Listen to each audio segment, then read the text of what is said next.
السلام عليكم، عاملين ايه؟ ازيك يا صاحبي؟ النهارده عندي ليك فيديو ممكن يكون مفيد وممكن تتعلم منه من الغلطات اللي انا عملتها. فلما جيت البلد دي انا امريكا، فتحت كريدت كارد زي دول، زي كده، وبقيت استعمل لحد ما اتشفطت، ما قدرتش ادفع، فالكريدت بتاعي خرب، اتدمر.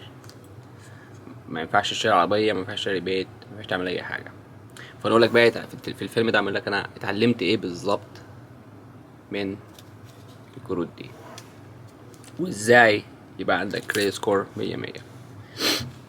طيب، نقول فتحت كارت زي ده وادولك $300، ماشي؟ نقول اديك $300 فيه، ما تستعملش $300 كلها، استعمل 10%. يعني دلوقتي مثلا الكريدت بتاعك فيه ادولك $100، استعمل $10 بس. طيب ليه ما تستعملش المبلغ كله؟ عشان لو استعملت المبلغ كله البنك راح يبلغ على الناس الريبورت، يقول لهم ان اسلام استعمل $300 كلها، فدي حاجه مش كويسه. هم مش عايزينك تستعمل الفلوس كلها، تستعمل حاجه بسيطه قوي من الكريدت. يعني مثلا ده، مثلا نقول ده مثلا فيه $5000، عمري ما استعملت $5000 اللي فيه. كل اللي بستعمله فيه مثلا $100 بالكتير، وادفعها، تدفعها على طول. تستعمل، نقول صرفت $100، تدفع $100. صرفت $200، تدفع $200. صرفت $500، تدفع $500. البنوك بقى بتحبك ايه في امريكا؟ بتحبك لما يدوك كارت زي ده وانت تروح بقى ايه، تستعمل. صرفت مثلا نقول $1000، والفاتورة جاتلك اول شهر تدفع $60.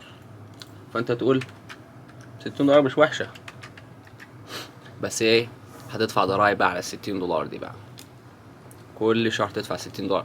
$60 هتطلع كلها ضرايب، وهتلاقي نفسك لسه عليك $1000 ما خلصتش. فنصيحة مني، ادفع المبلغ كله. صرفت $100 في كريدت، ادفع $100. استعملت $300 اخر الشهر، ادفع $300 كلها. حاول تخلص المبلغ كله من اول باول، عشان لو عايز تكون فوقيك يحصل لك بيعات كريدت، ومش هينفع تشتري عربية، ولا ينفع تشتري بيت، ولا ينفع تعمل اي حاجة. فانا لما جيت البلد دي دلعت نفسي بالكروت دي، شخ شخ شخ يا معلم، واسوأ انبساط بقى. اللي عايزه اشتريته، اللي عايز اعمله. جيت بقى في اخر الوقت هشتري عربية، قال لي عندك كريدت زي الزفت، ما ينفعش تشتري عربية. فاشتريت عجلة ده الحقيقة.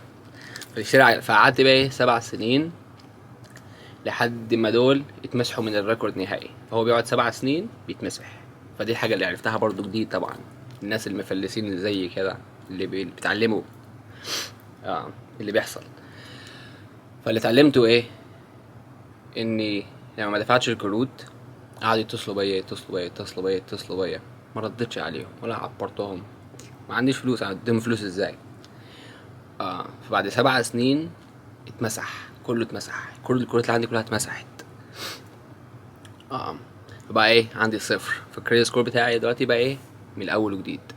بقى ايه، بديت بقى ايه 5 سنين فاتوا، ابتدي من اول وجديد، افتح كريدة جديدة، استعمل الكروت، بقيت منظم بقى ايه عشان اتعلمت. فدلوقتي الحمد لله الكريدت بتاعي بقى فوق. طبعا لما الكريدت بتاعك يكون فوق والنسبة بتاعته 700 وحاجة فوق، والكروت كلها مدفوعة، ما فيهاش عليهم اي ديون، انت بقى جامد كده. تخش اي محل عربية تقول له انا عايز عربية، يدوك عربية. تشتري بيت، حتى لو عايز تشتري عربية بيدوك عربية بالانترست بيكون بطيء، ما بيكونش حاجة عالية. المهم، فده موضوع الكروتة بجد مني يعني. حذر حذر حذر حذر، ما تفتحش كارت الا تكون متأكد. وحتى لو فتحت غير كده اصلا، اي حد عايش في البلد دي لازم يفتح كروتة. دي الطريقة الوحيدة، تفتح وتدفع المبلغ كله على طول.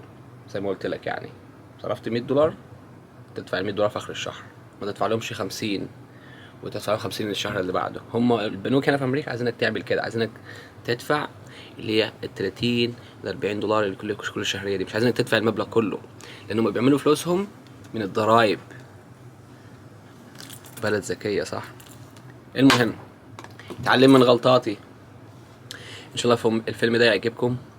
انا هحاول اعمل لكم افلام عن الغلطات اللي انا عملتها في امريكا، وانتم ممكن تتعلموا منها. يلا ابعد عن الكريدت كارد، نصيحة بجد. فاعمل لي بقى ايه، لايك وسبسكرايب، ولو الفيلم ده عجبكم اكتب لي تحت اكمل ولا ما اكملش. ده تاني فيلم ليا، ان شاء الله يعجبكم. يلا مع السلامة.